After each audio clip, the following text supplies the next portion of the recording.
हे आपलं भाजप म्हणजे आपलं घर आहे. कारण मी स्वतः भाजपचा भक्त आहे, मी मोदीजींचा भक्त आहे.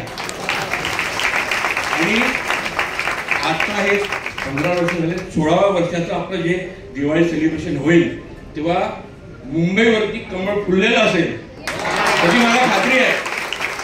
आणि मला आठवते आपल्याच परिसरामध्ये आपले हे आले होते मिनिस्टर, नाही जे आपले उभे होते,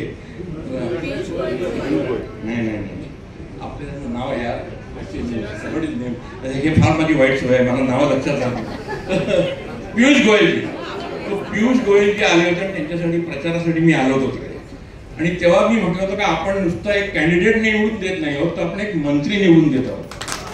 तर तसं ह्या वेळेला आपल्या ह्या परिसरातून आपला एक कॉर्पोरेटर निवडून देण्यात येणार आहेच, पण तो एखादी सांगते कारण भाजप नवीन लोकांना संधी देत असते, म्हणून सांगता येत नाही का एखादा ह्या वेळेचा महापौर सुद्धा इथून निवडून गेलेला असतो.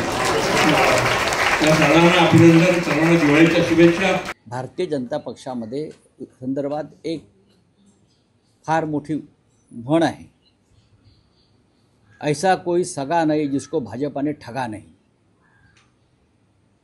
ऐसा कोई सगा नहीं जिसको बीजेपी ने ठगा नहीं. अजित पवार तो त्याच्यासमोर की झाड की मुली.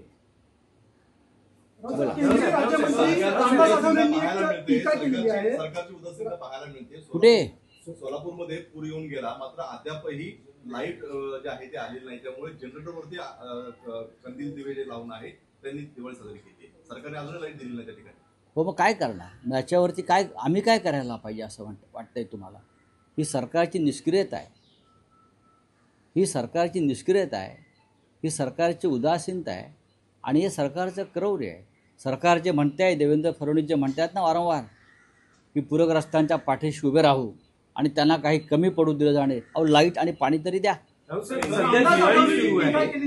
आठवले म्हणतात की केवळ जोरदार भाषणे आणि वक्तव्य करून महाराष्ट्र नेतृत्व करता येणार नाही. ते जे आज करत आहेत ते संकुचित आणि फुटीर राजकारण असून ते मुंबईच्या आत्म्याला दुखावणारे आहे. असं कोण म्हणतंय? असं केंद्रीय राज्यमंत्री कोणाविषयी म्हणतायत? राज ठाकरेंविषयी त्यांनी टीका केली. बोलू द्या. राज ठाकरे भाजपचा महापौर होईल आणि मी भाजपचा मोदींचा भक्त आहे आणि भाजप माझं घर आहे. असं कोण म्हणताय? कोण आहे ते?